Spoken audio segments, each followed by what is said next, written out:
Shalom Bapak Ibu Saudara sekalian. Selamat datang di ibadah online Minggu 18 Juli 2021. Apa kabarnya hari ini? Saya percaya saudara sekalian sehat selalu dan senantiasa dalam perlindungan Tuhan Yesus. Walaupun saat ini kita masih harus mengikuti PPKM dan masih beribadah online, tetapi saya yakin hal itu pun tidak mengurangi sukacita kita semua untuk beribadah, melayani Tuhan, memuji dan menyembahnya. Mari saudara sekalian, saya undang kita semua untuk mempersiapkan hati dan pikiran kita untuk datang ke dalam hadirat Tuhan, untuk memuji dan menyembahnya. Mari kita tundukkan kepala dan bersaat teduh sejenak, mengingat penyertaannya yang sempurna dalam kehidupan kita sepanjang minggu ini sampai pada hari ini, bahkan di tengah situasi saat ini yang mengkhawatirkan, namun kuasa kasih-Nya tidak pernah meninggalkan kita. Panggilan berbakti diambil dari kitab Mazmur 107 ayat 13 sampai 14. Maka berseru-serulah mereka kepada Tuhan dalam kesesakan mereka, dan diselamatkan-Nyalah mereka dari kecemasan mereka. Dibawanya mereka keluar dari dalam gelap dan kelam, dan diputuskannya belenggu-belenggu mereka.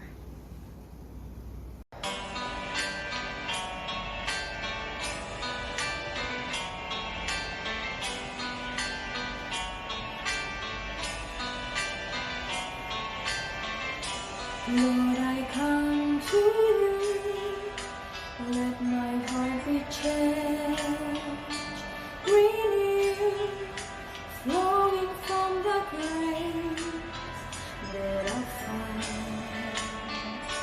in you. Lord, I've come to know. Lord, I've come to know the witnesses I see in me will be stripped away by the power of your love.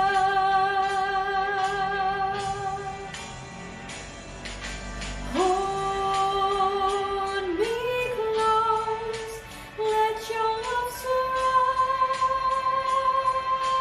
me. Bring me, draw me to your side, and as I wait, I'll rise up like the eagle, and I will soar with you. Your spirit leads me on in the power of your love.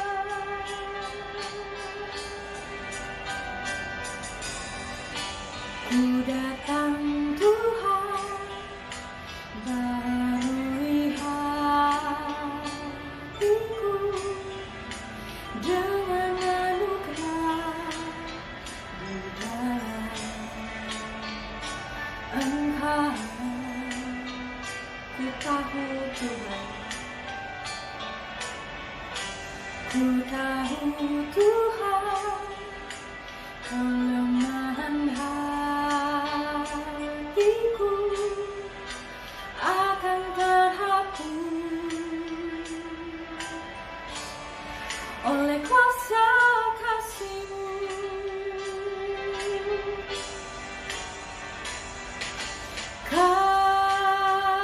Kasih-Mu melingkupi hidupku, bawaku dekat padamu.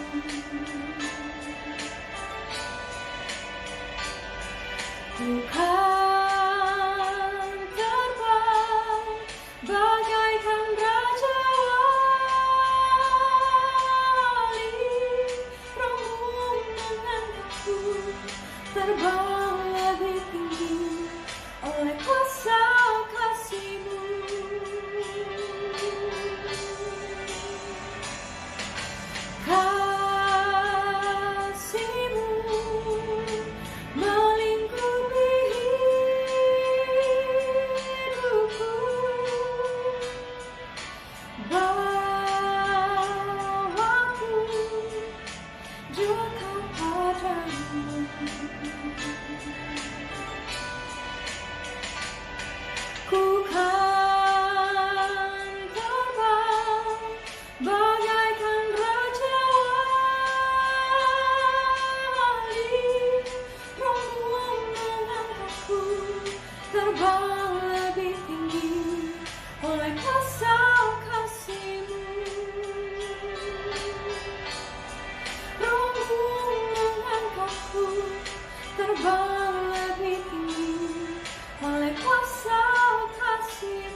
Mari kita bersatu di dalam doa.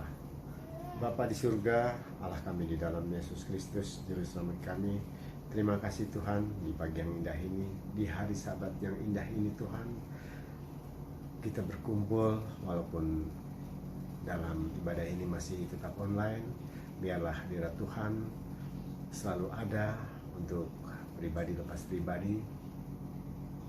Di hari yang Sabat indah ini kita memuji memuliakan nama Tuhan. Ibadah ini dari awal, pertengahan hingga akhir, biarlah nama Tuhan dimuliakan. Terima kasih Bapa. Inilah ucapan syukur kami, doa kami di dalam Yesus Kristus Juru Selamat kami. Haleluya. Amin. Saudara sekalian, kita telah tiba pada bagian yang terbaik dalam ibadah kita hari ini, yakni mendengarkan firman Tuhan. Mari saudara, kita akan mengangkat pujian Selidiki Aku.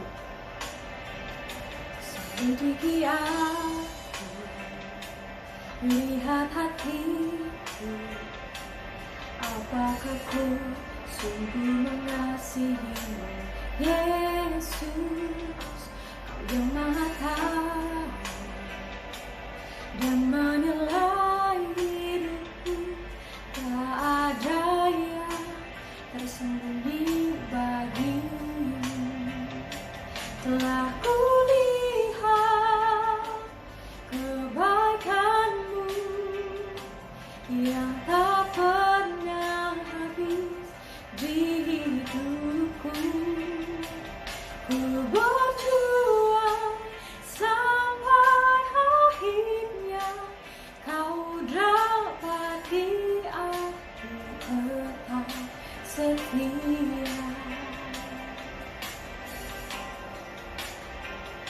Selidiki aku, lihat hatiku, apakah ku sungguh mengasihimu, Yesus, Kau yang Maha Tahu dan menilai hidupku. Tak ada yang tersembunyi bagimu. Telah kulihat kebaikanmu yang tak pernah habis di hidupku. Ku berjuang sampai akhirnya Kau dapati aku tetap setia. Bapak, Ibu, serta saudara-saudaraku yang dikasihi oleh Tuhan Yesus Kristus, tiba saatnya bagi kita untuk belajar tentang kebenaran firman Tuhan. Tapi sebelum kita melangkah lebih lanjut, saya ingin mengajak saudara-saudara sekalian untuk kita bersatu di dalam doa. Mari kita berdoa. Bapa Surgawi, Bapa yang kami sembah dalam Tuhan Yesus Kristus, tiba saatnya bagi kami untuk mendengar sabda-Mu. Berkata-katalah, ya Tuhan, kami siap mendengarkannya. Urapi hamba-Mu yang penuh dengan kekurangan ini dengan kuasa darah-Mu, supaya hamba bertanggung jawab untuk menjelaskan kebenaran firman Tuhan ini, sehingga kebenaran firman Tuhan bisa menolong setiap jemaat Tuhan untuk menjalani kehidupan ini dengan merdeka. Terima kasih Bapa, terima kasih Tuhan. Ini doa kami. Dalam berkat nama Tuhan Yesus kami mengucap syukur dan berdoa. Haleluya. Amin. Bapak, Ibu, serta saudara-saudaraku yang dikasihi oleh Tuhan Yesus Kristus, kita masih pada situasi yang tidak menguntungkan, yaitu kita dibatasi oleh PPKM, sehingga kita tidak bisa bebas untuk melakukan ibadah kita. Tapi tidak mengurangi rasa kita, cinta kita kepada Tuhan. Kita akan belajar tentang kebenaran firman Tuhan, di mana tema besar selama bulan Juli ini adalah benar-benar merdeka. Saya memberi judul khotbah saya, Merdeka dari Belenggu Hukum Taurat. Semua ini didasari dari Roma pasal yang ke-7 ayat 7 sampai dengan ayat yang ke-11. Firman Tuhan berkata demikian. Jika demikian, apakah yang hendak kita katakan? Apakah hukum Taurat itu dosa? Sekali-kali tidak. Sebaliknya, justru oleh hukum Taurat aku telah mengenal dosa, karena aku juga tidak tahu apa itu keinginan kalau hukum Taurat tidak mengatakan jangan mengingini. Ayat yang ke-8. Tetapi dalam perintah itu dosa mendapat kesempatan untuk membangkitkan di dalam diriku rupa-rupa keinginan. Sebab tanpa hukum Taurat dosa mati. Dahulu aku hidup tanpa hukum Taurat. Akan tetapi sesudah datang perintah itu, dosa mulai hidup. Sebaliknya, aku mati. Dan perintah yang seharusnya membawa kepada hidup, ternyata bagiku justru membawa kepada kematian. Sebab dalam perintah itu, dosa mendapat kesempatan untuk menipu aku. Dan oleh perintah itu, ia membunuh aku. Saudara-saudaraku yang dikasihi oleh Tuhan Yesus Kristus, surat Rasul Paulus kepada jemaat di Roma dilatar belakangi oleh pengajaran orang-orang Yahudi yang sudah bertobat di beberapa gereja bahwa mereka harus memelihara hukum moral dan hukum agama agar diselamatkan. Sekali lagi, agar diselamatkan mereka harus patuh dan taat kepada hukum-hukum yang ada di dalam kitab Taurat. Paulus adalah seorang Farisi dari sekte yang paling ketat dalam agama Yahudi. Dia hidup dengan ketaatan yang luar biasa. Hal ini nampak dari pola kehidupannya. Tanpa kenal lelah, dia berusaha untuk mematuhi tuntutan hukum Taurat. Hukum Taurat yang suci yang menyelidiki hati. Dan Paulus memberi kesaksian dari pengalamannya sebelum ia bertobat. Dalam ajaran kepercayaan lama atau agama Yahudi, manusia harus berusaha menaati dengan ketat hukum Taurat agar memperoleh keselamatan.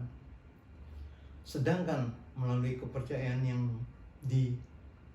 yang barunya, maksud saya, manusia diselamatkan melalui kasih karunia Allah yang dinyatakan melalui pengorbanan Kristus Yesus yang mati di atas kayu salib untuk membebaskan manusia dari belenggu kuasa dosa.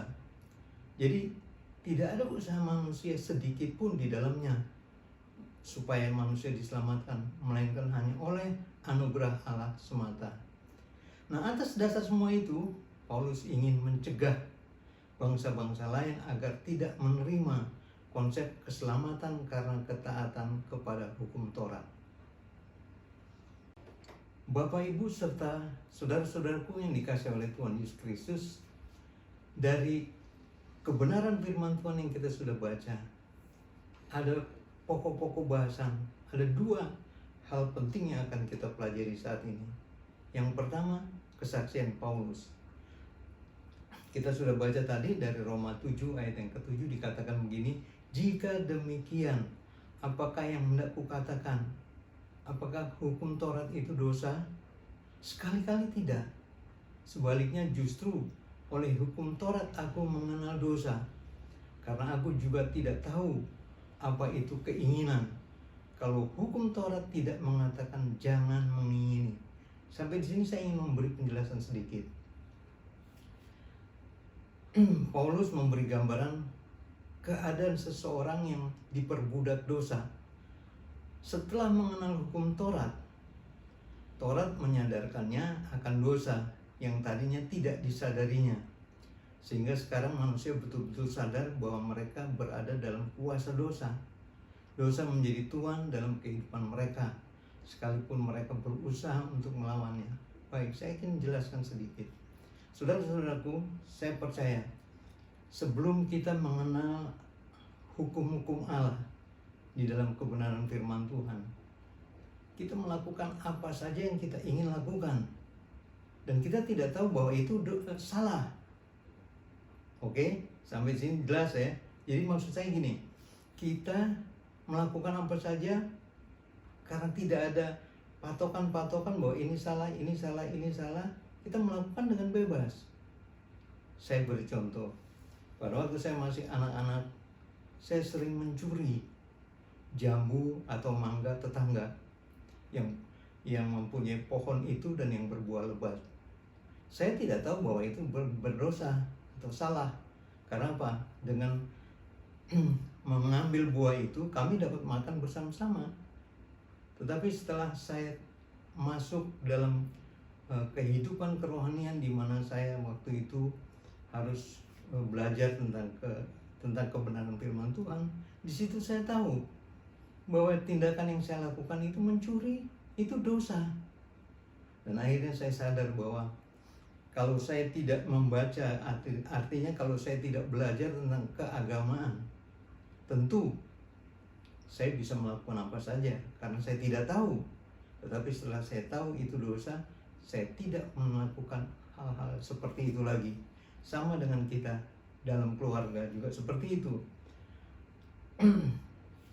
Apakah bapak-bapak dan ibu-ibu sekalian benar-benar mengasihi pasangan satu sama lainnya? Mungkin pada waktu masih berpacaran, sehari nggak ketemu aja rasanya udah sariawan di mana-mana begitu ya. Tetapi setelah menjadi suami istri, karena sering ketemu, akhirnya apa? Cinta itu menjadi pudar. Saudara-saudara, sama dengan kita saat ini. Ketika kita menerima Kristus, kita tahu persis bahwa kita memiliki kehidupan yang baik. Karena di dalam Kristus, ketika kita percaya kepadanya, kita beroleh keselamatan. Tetapi di luar Kristus, kita melakukan perbuatan-perbuatan dosa. Nah, jadi dosa menjadi tuan dalam kehidupan kita, sekalipun kita berusaha untuk melawannya, ya. Nah, Taurat menunjukkan adanya dosa. Hukum Taurat bukanlah dosa. Dosa ada di dalam diri manusia. Dan hukum Taurat menunjukkan dosa itu. Dosa tidak membunuh hukum, tetapi ia membunuh pikiran kita. Sekarang kita tidak lagi terikat pada hukum agama Yahudi. Kita sudah mati terhadap hukum yang dahulunya menguasai kita. Kita tidak lagi mengabdi dengan cara yang lama menurut hukum yang tertulis. Sekarang kita mengabdi menurut cara yang baru yang ditunjukkan oleh Roh Allah kepada kita. Kita bisa baca dari Roma pasal 7 ayat yang ke-6, ya. Sebagai konteks daripada bahasan kita, tapi saya kutip dari bahasa Indonesia sehari-hari. Dan saya lanjutkan, tetapi dalam perintah itu atau hukum agama, dosa mendapat kesempatan untuk membangkitkan di dalam diri kita rupa-rupa keinginan yang tamak di dalam hati kita. Sebab tanpa hukum Taurat, dosa mati. Sekali lagi saya ingin jelaskan, tanpa hukum Taurat dosa mati. Artinya kita tidak tahu bahwa yang kita lakukan itu adalah dosa, sehingga kita bisa melakukan apa saja. Tetapi setelah ada hukum Taurat, ya, setelah ada hukum-hukum keagamaan, kita tahu persis bahwa yang kita lakukan itu salah. Nah, apakah ini berarti bahwa yang baik itu mendatangkan kematian bagi saya? Ya, ini dari bahasa Indonesia sehari-hari. Tentu tidak. Dosalah yang mendatangkan kematian itu. Dengan memakai yang baik, dosa mendatangkan kematian kepada saya, supaya sifat-sifat dosa kelihatan dengan jelas. Melalui perintah-perintah Allah, terbuktilah betapa jahatnya dosa. Ketika firman Allah berkata, jangan membunuh, jangan bersaksi dusta, jangan mencuri, jangan membuat orang menjadi sengsara, ya. Kita sering melakukan itu, tapi karena kita tidak tahu, kita biasa-biasa aja. Tetapi setelah kita tahu bahwa itu salah, justru disitulah letaknya dosa berkuasa di dalam kehidupan kita. Jadi hukum Taurat adalah kudus, dan perintah itu juga adalah kudus, benar dan baik. Hanya kitanya yang tidak kudus. Paulus memberi mereka atau orang-orang yang mendengar penjelasan-penjelasannya dan yang menjelaskan dan menunjukkan kepada mereka jalan kembali kepada Allah, yaitu sesuai dengan Yohanes pasal 3 ayat 16. Karena begitu besar kasih Allah akan dunia ini, sehingga ia telah mengaruniakan anaknya yang tunggal, supaya setiap orang yang percaya kepadanya tidak binasa, melainkan beroleh hidup yang kekal. Artinya kita tidak harus mematuhi hukum-hukum keagamaan, dulu pada waktu kita masih terkungkung oleh hukum-hukum keagamaan, kita menjadi seperti tidak bebas. Mau lakukan ini salah, mau lakukan ini dosa, mau lakukan ini dosa. Tetapi setelah kita mengenal bahwa kasih karunia Allah itu melalui Tuhan Yesus Kristus itu menyelamatkan. Karena apa? Dosa-dosa yang ada pada kita telah dipakukan di kayu salib. Dosa-dosa kita telah dimatikan oleh Tuhan Yesus Kristus pada waktu Dia tergantung di kayu salib. Nah, oleh karena itu, kita tidak hidup lagi dalam ketaatan kepada hukum-hukum agama, tetapi kita beriman kepada Kristus Yesus, beriman kepada Allah di dalam Kristus Yesus. Jadi, tidak ada keselamatan, ketenangan, atau pembenaran dalam pelanggaran hukum. Manusia harus berhenti melanggar dan menjadi setia dan benar. Jadi maksudnya adalah bahwa ketika kita menjadi pelanggar-pelanggar hukum, kita tidak akan tenang di dalam kehidupan kita. Karena tidak ada pembenaran di dalam pelanggaran hukum itu. Artinya kita tidak akan diselamatkan. Itu sebabnya kita sebagai ciptaan baru, yang diciptakan baru di dalam Tuhan Yesus Kristus, kita bertanggung jawab untuk hidup secara benar dan setia kepadanya. Baik, di bagian pertama kita tadi telah melihat kesaksian Rasul Paulus. Bagi dia membandingkan bagaimana kehidupannya sebelum dia mengenal kasih karunia Allah. Bahwa dia melakukan segala sesuatu baik-baik saja, tetapi setelah dia mengetahui pada hukum-hukum Allah yang harus dipatuhi, dia lakukan itu dengan ketat. Nah, perkara yang kedua, Rasul Paulus memberi penjelasan bahwa dibenarkan karena kasih karunia. Saudara dan saya, kita dibenarkan bukan oleh karena usaha kita, bukan karena kepandaian kita, bukan karena kekuatan kita, kegagahan kita, tetapi kita dibenarkan menjadi orang merdeka karena kasih karunia dari Allah. Kita sudah baca tadi Roma pasal 7 ayat 9 sampai 11 mengatakan begini. Dahulu aku hidup tanpa hukum Taurat. Akan tetapi sesudah datang perintah itu, dosa mulai hidup. Ya. Karena apa? Kita tahu sekarang setelah hukum Taurat itu ada, kita tahu sekarang bahwa segala sesuatu yang kita lakukan dulu yang tidak menjadi masalah, sekarang menjadi masalah, karena itu adalah dosa. Dan ayat yang ke-10, sebaliknya aku mati. Ya, dosa hidup di dalam diriku, sebaliknya aku mati. Perkara-perkara yang benar menjadi mati. Dan perintah yang seharusnya membawa kepada hidup, ternyata bagiku justru membawa kepada kematian. Jadi hukum-hukum keagamaan yang harusnya membawa kita kepada kehidupan yang baik, tetapi justru menjelaskan kepada kita bahwa banyak sekali dosa yang kita lakukan dalam kehidupan kita. Kalau tidak ada hukum Taurat, tentu dosa itu tidak akan membawa kita kepada kehidupan yang penuh dengan ketakutan. Sebab dalam perintah itu dosa mendapat kesempatan untuk menipu aku. Dan oleh perintah itu ia membunuh aku. Saya memberi contoh sedikit. Kalau kita benci dengan seseorang dan orang itu adalah anggota dari anggota gereja tertentu di mana kita juga sebagai anggotanya. Kita tidak suka dengan karakter dia yang suka marah-marah. Sehingga ketika pendeta menjelaskan tentang kebenaran firman Tuhan, betapa marah-marah itu menimbulkan dosa, lalu apa yang terjadi dengan kita? Kita lirik orang atau teman kita yang kita benci itu, dan kita katakan, rasain lo. Firman Tuhan menjelaskan bahwa perbuatan kamu adalah dosa. Saudara-saudara, padahal perintah firman Tuhan katakan jangan kamu marah-marah misalnya seperti itu. Nah, kita tahu akhirnya bahwa kita kalau kita marah-marah itu kita melakukan sebuah kesalahan. Kita menuding orang tetapi kita tidak mau dituding. Itu sebabnya sering terjadi hal yang clash di dalam kehidupan berjemaat. Nah, ketika Paulus memahami sifat rohani hukum Taurat, pengetahuan baru tersebut meyakinkan dia terhadap pelanggaran dan menyingkapkan keinginan jahatnya. Jadi setelah Paulus memahami sifat-sifat kerohanian, dia tahu persis bahwa hukum Taurat justru menjelaskan, mengingatkan tentang dosa, ya. Tetapi dalam perintah itu atau hukum agama, dosa mendapat kesempatan untuk membangkitkan di dalam diriku rupa-rupa keinginan. Sebab tanpa hukum Taurat dosa mati, ya. Tanpa hukum Taurat dosa mati. Karena apa?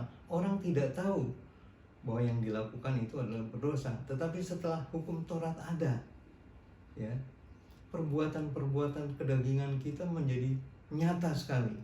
Bahwa kita orang yang suka membenci, kita orang yang suka iri hati, kita orang yang suka marah-marah, orang macam-macam kelemahan kita diungkap di dalam hukum Taurat itu. Tetapi saudara-saudaraku, kini Paulus mengerti bahwa hukum Taurat tidak menyelamatkan, tetapi hukum Taurat justru menghukum kita.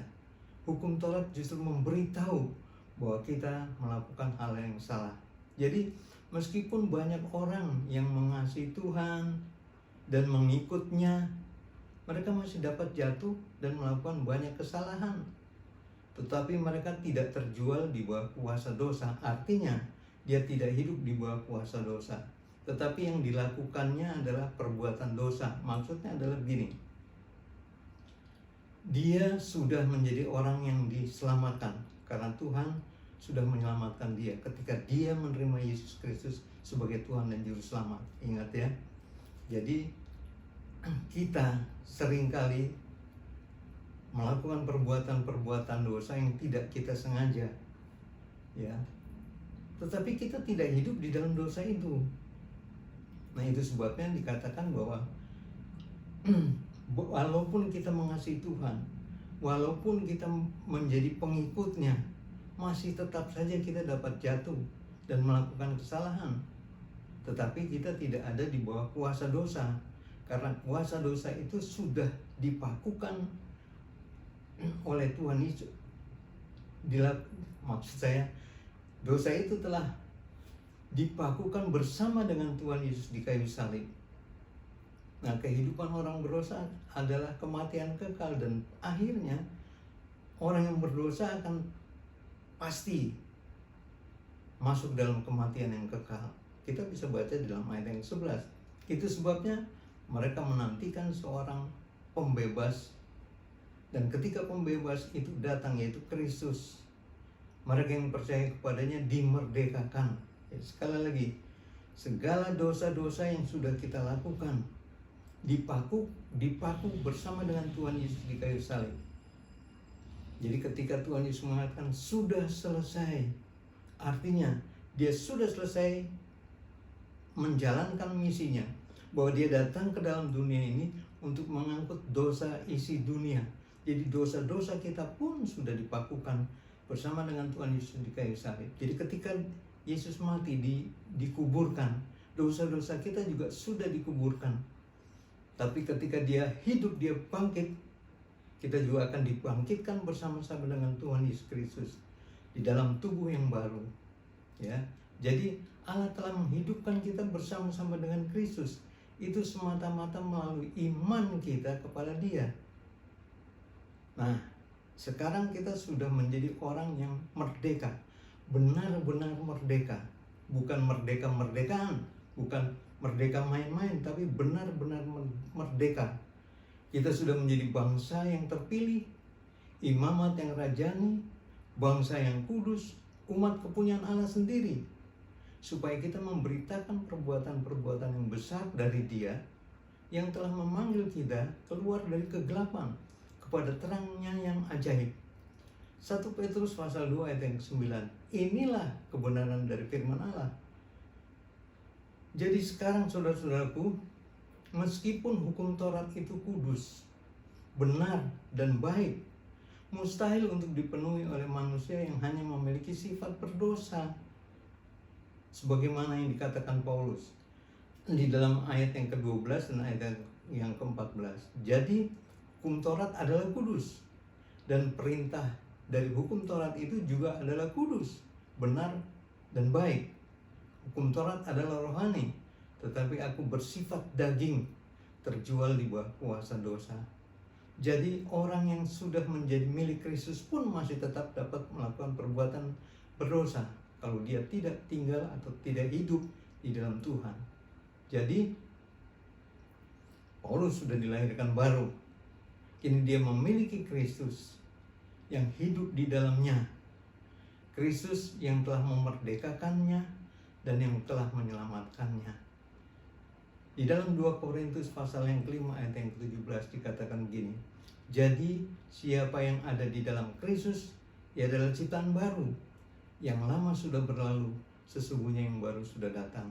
Baik, saya ingin mengajak saudara untuk melihat keluarga Anda di kiri kanan Anda. Apakah menurut Anda mereka adalah orang yang sudah dimerdekakan oleh Tuhan? Saya ingin katakan, kalau keluarga kita, anggota keluarga kita benar-benar hidup di dalam Tuhan, dia sudah menjadi ciptaan baru. Ya, perbuatan-perbuatan yang lama yang berdosa, yang melakukan dosa seolah-olah tidak apa-apa gitu, itu sudah dimatikan oleh Tuhan Yesus. Nah, itu sebabnya jangan mengandalkan hidup pada ketaatan menjalani hukum-hukum keagamaan, tetapi berimanlah kepada Allah. Yang kedua yang harus kita lakukan, Kristus adalah bukti kasih Allah bagi manusia, yang menyelamatkan manusia yang percaya kepada Allah melalui Kristus.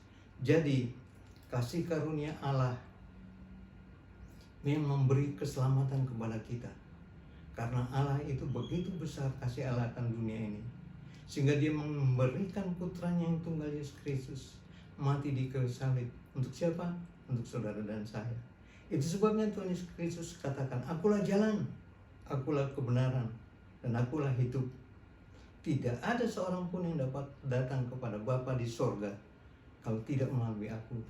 Jadi saudara-saudaraku yang dikasihi oleh Tuhan Yesus Kristus, berimanlah kepada Allah di dalam Yesus Kristus, Tuhan dan Juru Selamat.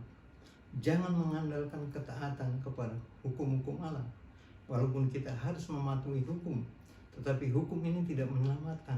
Yang menyelamatkan kita adalah kita percaya kepada Tuhan Yesus dan menjadikan Tuhan Yesus Juru Selamat kita tinggal dalam hati kita, menguasai kehidupan kita, sehingga di dalam Dia kita akan berbuah banyak. Sebab di luar Tuhan Yesus kita tidak dapat berbuat apa-apa. Amin. Mari kita berdoa. Bapa Surgawi, terima kasih untuk kebenaran firman-Mu.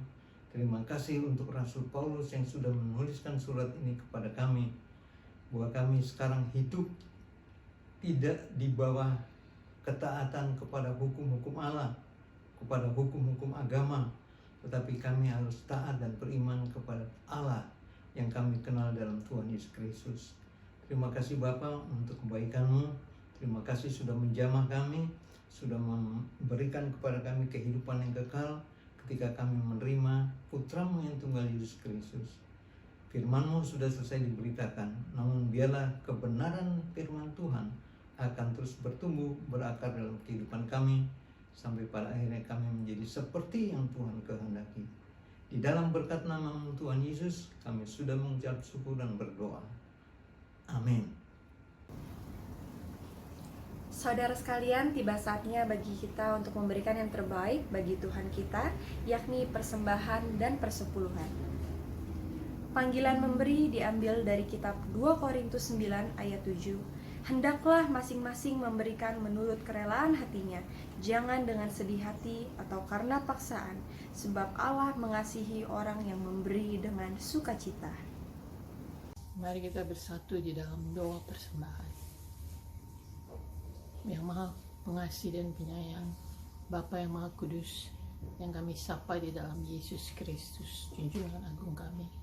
Kami mengucap syukur Tuhan, karena kami ada sampai pada saat ini. Itu bukan karena kekuatan kami, tetapi itu semua karena kekuatan dari Engkau. Bapa yang Maha Pengasih dan Penyayang, kami akan memberikan sebagian kecil dari apa yang kami punya Kami tahu itu semua berasal daripada-Mu Tuhan. Terimalah itu sebagai ungkapan rasa syukur kami, yaitu umat yang Kau selamatkan. Biarkanlah ini semua menjadi sesuatu yang bau harum di hadapan-Mu Bapa.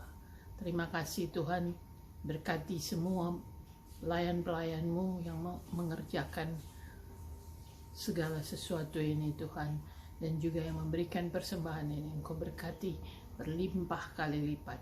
Terima kasih Tuhan, dalam nama anak-Mu Yesus Kristus hamba berdoa dan mengucap syukur. Haleluya, amin. Warta dan pengumuman hari ini. Saudara sekalian, ibadah minggu depan masih kita laksanakan secara online streaming melalui YouTube channel GBI Kunciran. Bagi saudara yang bertugas untuk melayani, kiranya dapat mempersiapkan diri.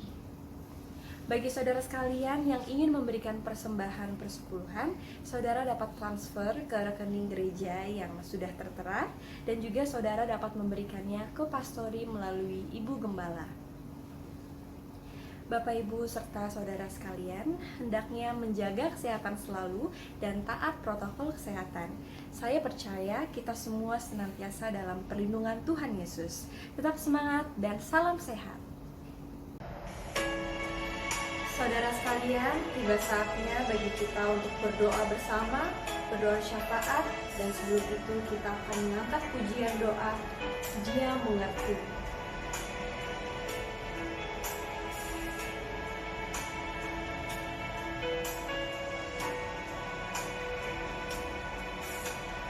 Terkadang kita merasa tak ada jalan terbuka, tak ada lagi waktu, terlambat sudah.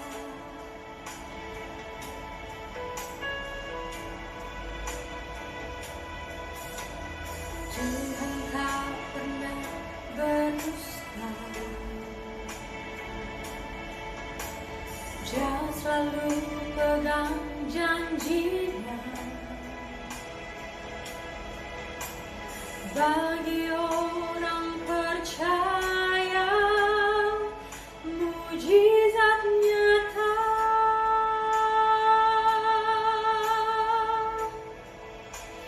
Dia mengerti, Dia peduli persoalan yang sedang terjadi. Dia mengerti, Dia peduli persoalan yang kita alami.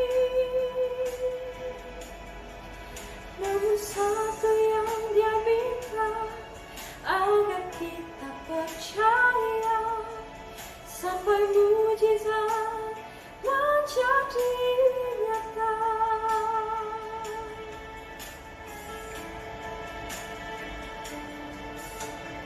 Tuhan tak pernah berdusta, Dia selalu pegang janjinya. Bagi orang percaya, mujizat nyata.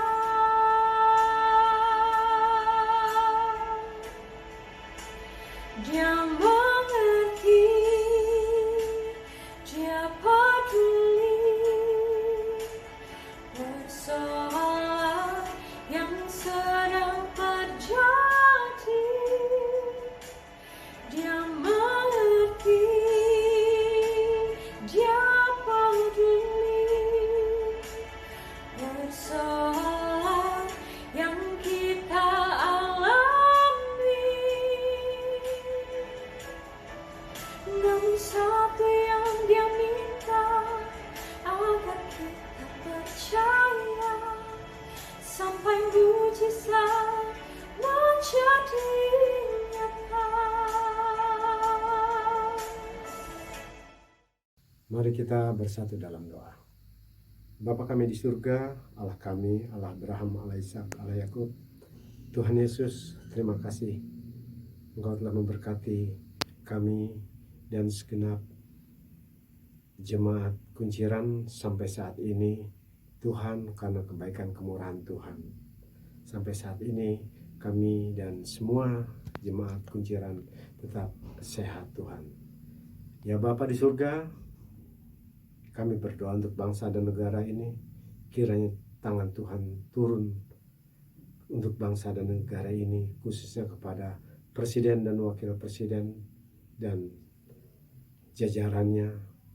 Kiranya Tuhan memberkati, Tuhan melindungi pada saat seperti ini, di mana COVID-19 yang melanda bangsa negara ini. Hanya Engkau yang mampu melakukan semuanya Bapa. Kami percaya Tuhan ikut campur tangan dalam masa sulit seperti ini. Tetapi kami anak-anak Tuhan tetap berada dalam naungannya. Terima kasih Tuhan Yesus. Kami juga berdoa untuk Bapak Gembala kami beserta keluarganya. Tuhan memberkati, Tuhan memberi kesehatan, kekuatan, umur yang panjang. Biarlah beliau masih terus memimpin di gereja kunciran ini, karena kami masih membutuhkan beliau.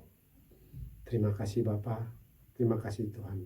Kami juga berdoa untuk semua jemaat kunciran, kiranya Tuhan memberkati, Tuhan menjaga, melindungi pribadi lepas pribadi dan keluarga. Terima kasih Tuhan Yesus. Inilah doa dan syukur kami. Di dalam Yesus Kristus, Juru Selamat kami sudah berdoa dan mengucapkan syukur. Haleluya. Amin. Terimalah berkat Tuhan, kasih karunia dari Allah Bapa dan damai sejahtera dari Tuhan Yesus Kristus, kuat kuasa penyertaan pimpinan Roh Kudus menyertai saudara sekalian dari saat ini sampai Tuhan Yesus datang untuk yang kedua kali. Haleluya. Amin. How great is our God, sing me how great is our God, and oh see how great is our God, how great is our God, sing me how great is our God, and all we see how great is our God. Saudara-saudaraku, kita sudah sampai di seluruh penghujung rangkaian ibadah kita. Selamat hari Minggu, Tuhan Yesus memberkati. Haleluya. Amin. Dah. Namun satu yang dia miliki